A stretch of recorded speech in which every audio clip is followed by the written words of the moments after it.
দাও গায়ে হলুদ পায়ে আলতা হাতে মেহেন্দি, বিয়ের সাজে কন্যারে সাজাও জলদি, বিয়ের সাজে কন্যারে সাজাও জলদি। হ্যালো এভরিওয়ান, আসসালামু আলাইকুম। কেমন আছেন সবাই? আমরা কিন্তু আলহামদুলিল্লাহ অনেক ভালো আছি। গায়ে হলুদের সময় এই খাবারের যে ব্যাপারটা পুরাই আমেজিং, কারণ এই সময়টায় একটা মেয়ে মানুষকে যতটা আদর ভালোবাসা আর আবেগ দিয়ে খাওয়ানো হয়, ঠিক এরকমভাবেই যদি মেয়ে মানুষকে শ্বশুরবাড়িতে নিয়ে এতটা ভালোবাসা আর যত্নে রাখা যেত, তাহলে আমার মনে হয় কোনো মেয়ে ও জীবনে অসুখী হতো না। প্রত্যেকটা মেয়ে বৌমা খুব শান্তিতে সুখে সংসার করতে পারতো। অনেক কথাই বলে ফেললাম। গায়ে হলুদ শুরু হয়ে গেছিল কিন্তু 2 দিন আগে, আর ভিডিও দিলাম 2 দিন পরে। কারণ হচ্ছে গিয়া ভিডিও এডিটিং করার সময় পাইতেছিলাম না, প্রচুর পরিমাণে ব্যস্ত ছিলাম। এই তো দেখেন গায়ে হলুদের সময়, হ্যাঁ, যে আমার দুলাভাই আপা সবাই হচ্ছে মেয়েকে গায়ে হলুদ দিয়ে দিল। তাদের গায়ে হলুদ দেওয়ার পরে আমরা 2 কাপল চলে আসলাম, কপতি কাপলি বলতে পারেন। যারা যারা আপনার ভাইয়াকে দেখেন নাই, দেখে নিতে পারেন।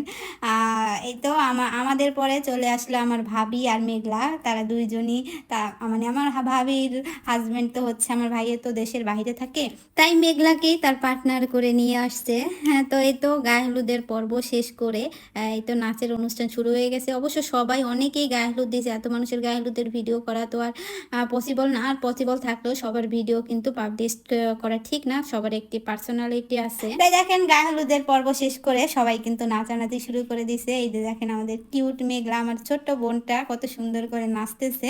আর গ্রামের বিয়ের অনুষ্ঠানে গায়ে হলুদে কিন্তু খুবই মজা হয়, বিশেষ করে আমরা তো খুবই মজা করি। আর দিন দিন ব্যাপারটা এরকম হয়ে যাইতেছে যে হচ্ছে অনুষ্ঠান, মানে বিয়ের কোনো অনুষ্ঠান হইলে বাড়িতে সাউন্ড বক্স না নিয়ে আসলে মনেই হয় না যে কোনো অনুষ্ঠান হইতেছে। যদিও আমি স্কুল জীবনে প্রচুর নাচছি, কিন্তু এই প্রায় হচ্ছে 10-12 বছর যাবৎ কোনো নাচ করি না, যার কারণে নাচ ভুলে গেছি।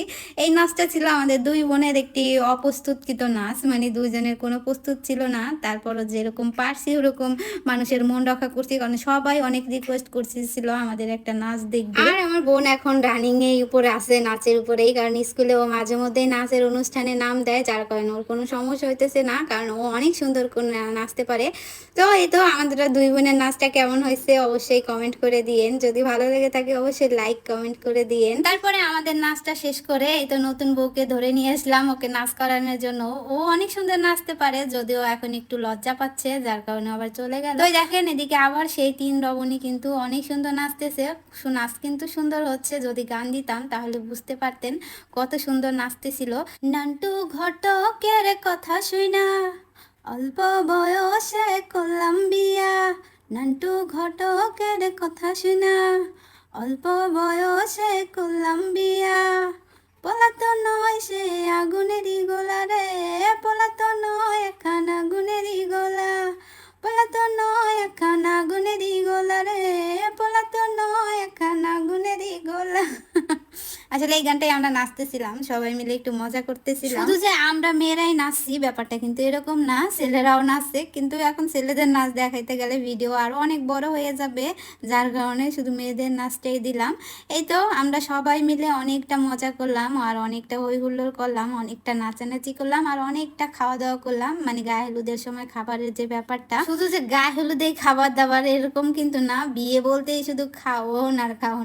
এই বাড়ি খাও, ছেলের বাড়ি খাও, আসি খাও, বাসি খাও, খাওয়ার কিন্তু শেষ নাই বাইরে। আমি কিন্তু দেখতেছেন কতটা মুলুমুলু হয়ে গেছি খাইতে। মেঘলা, তারপরে আমার মামাতো বোন, চাচাতো বোনেরা দেখেন সবাই কত মজা করতেছে, কত হই হুল্লোড় করতেছে। আর বিয়ে বাড়িতে গায়ে হলুদেই কিন্তু সবচাইতে বেশি মজা হয় আমাদের এলাকায়। আপনাদের এলাকায় আপনারা গায়ে হলুদে কি কি করেন অবশ্যই কমেন্টে জানিয়ে দিন। আমরা কিন্তু দেখতেছেন অনেক ধরনের ফল মিষ্টি দিয়ে ডালা সাজিয়ে মেয়েকে খাওয়ালাম। এরকম ছেলের বিয়ে হলেও আমরা এরকমই মজা আনন্দ করি। অনুষ্ঠানে আনন্দ করতে করতে কিন্তু অলরেডি অনেক রাত হয়ে গেছে। এখনের মতো এখানেই বিদায় নিব, দেখা হবে বিয়ের ব্লগে। সে পর্যন্ত সবাই ভালো থাকুন, আমাদের সাথেই থাকুন। Thanks for watching. আল্লাহ হাফেজ।